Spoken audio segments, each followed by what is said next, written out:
सह्याद्रीच्या दऱ्याखोऱ्यातून एक गर्जना घुमते, जय शिवराय. हा शब्द कानावर पडताच मरगडलेल्या हातांमध्येही हत्तीचं बळ येतं. पण मित्रांनो, ही केवळ 2 शब्दांची घोषणा नाही.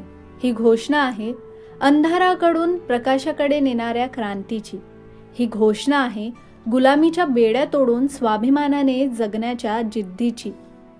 आज आपण पाहणार आहोत जय शिवराय या मंत्राची ताकद, ज्याने इतिहास घडवला आणि जो आजही आपल्याला लढाईची प्रेरणा देतो.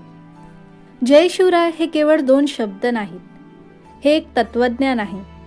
जेव्हा आपण जय शिवराय म्हणतो तेव्हा आपण एका अशा ऊर्जेला साथ घालत असतो जिने 350 वर्षापूर्वी या मातीचं नशीब बदललं. जय शिवराय हे फक्त 2 शब्द नाहीत, ही एक गर्जना आहे जिने 250 वर्षाची गुलामी मोडून काढली. हा तो मंत्र आहे ज्याने सह्याद्रीच्या काळजातून स्वराज्याचं स्वप्न सत्यात उतरवलं. जय शिवराय म्हणजे संकटाच्या छाताडावर पाय देऊन उभं राहणं. जय शिवराय म्हणजे समोर मृत्यू उभा असतानाही स्वराज्यासाठी लढण्याची जिद्द ठेवणं. 18 पगड जातीच्या मावळ्यांना एकत्र आणून ज्यांनी गुलामगिरीच्या बेड्या तोडल्या, त्या क्रांतीचं नाव म्हणजे शिवराय. जेव्हा एखादा शेतकरी शेतात घाम गाळतो तेव्हा त्याला बळ देणारा शब्द म्हणजे शिवराय.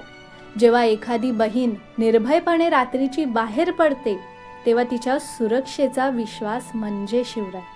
आणि जेव्हा एखादा तरुण अन्यायाविरुद्ध आवाज उठवतो तेव्हा त्याच्या रक्तात सळसळणारी ऊर्जा म्हणजे जय शिवराय. जय शिवराय म्हणजे अन्यायाविरुद्ध पेटून उठलेली एक ठिणगी. जय शिवराय म्हणजे शून्यातून विश्व निर्माण करण्याची जिद्द. जय शिवराय म्हणजे स्त्रीचा सन्मान आणि गरिबांना दिलेला आधार. महाराजांनी कधीच कोणावर अन्याय करण्यासाठी शस्त्र उचललं नाही, तर अन्याय रोखण्यासाठी शस्त्र हाती घेतलं. जय शिवराय म्हणणं म्हणजे आपल्या आयुष्यात हीच नीतिमत्ता आणणं होय. आजच्या काळात जय शिवराय म्हणणारा प्रत्येक तरुण जर संकटात असलेल्या माणसाला मदत करत असेल, निसर्ग आणि पर्यावरणाचं रक्षण करत असेल आणि कष्टाने स्वतःचं आयुष्य घडवत असेल, तर खऱ्या अर्थाने तो हा जयघोष सार्थ करत आहे.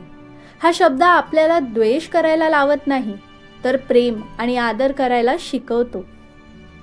जर तुम्हाला हा सकारात्मक विचार आवडला असेल तर हा व्हिडिओ शेअर करून ही प्रेरणा घराघरात पोचवा आणि कमेंटमध्ये अगदी मनापासून आणि आदराने लिहा जय शिवराय. धन्यवाद.